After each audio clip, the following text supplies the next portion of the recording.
આ આરોપી અગાઉ 9 મહિના જેલવાસ ભોગવી ચૂક્યો છે, ત્યારે ફરી એકવાર ખડોદરા પોલીસે આ આરોપીની ધરપકડ કરી તેને ફરી પાછો જેલના સળિયા પાછળ ધકેલવાનો પ્રયાસો હાથ ધર્યા છે.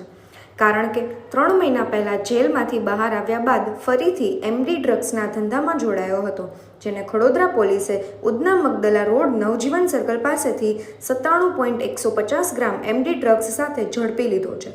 પોલીસે જપ્ત કરેલ 97.150 ગ્રામ એમડી ડ્રગ્સની આંતરરાષ્ટ્રીય લેવલ કિંમત ₹9,71,300 છે.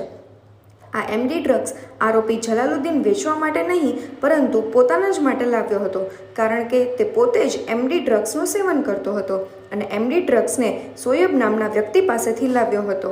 આરોપી અગાઉ એમડી ડ્રગ્સના કેસમાં લાલટેન પોલીસ સ્ટેશનના હાથે પકડાઈ ચૂક્યો છે, ત્યારે હાલમાં પોલીસે આરોપી વિરુદ્ધ એનડીપીએસ એક્ટ વિરુદ્ધનો ગુનો નોંધી આગળની તપાસ હાથ ધરી છે. આ આરોપી અગાઉ 9 મહિના જેલવાસ ભોગવી ચૂક્યો છે, ત્યારે ફરી એકવાર ખડોદરા પોલીસે આ આરોપીની ધરપકડ કરી તેને ફરી પાછો જેલના સળિયા પાછળ ધકેલવાનો પ્રયાસો હાથ ધર્યા છે.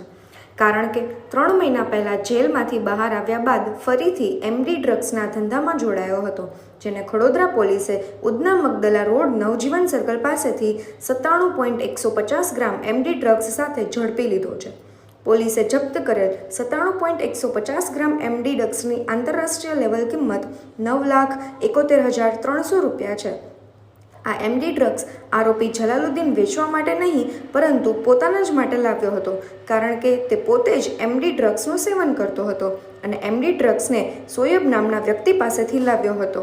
આરોપી અગાઉ એમડી ડ્રગ્સના કેસમાં લાલટેન પોલીસ સ્ટેશનના હાથે પકડાઈ ચૂક્યો છે, ત્યારે હાલમાં પોલીસે આરોપી વિરુદ્ધ એનડીપીએસ એક્ટ વિરુદ્ધનો ગુનો નોંધી આગળની તપાસ હાથ ધરી છે.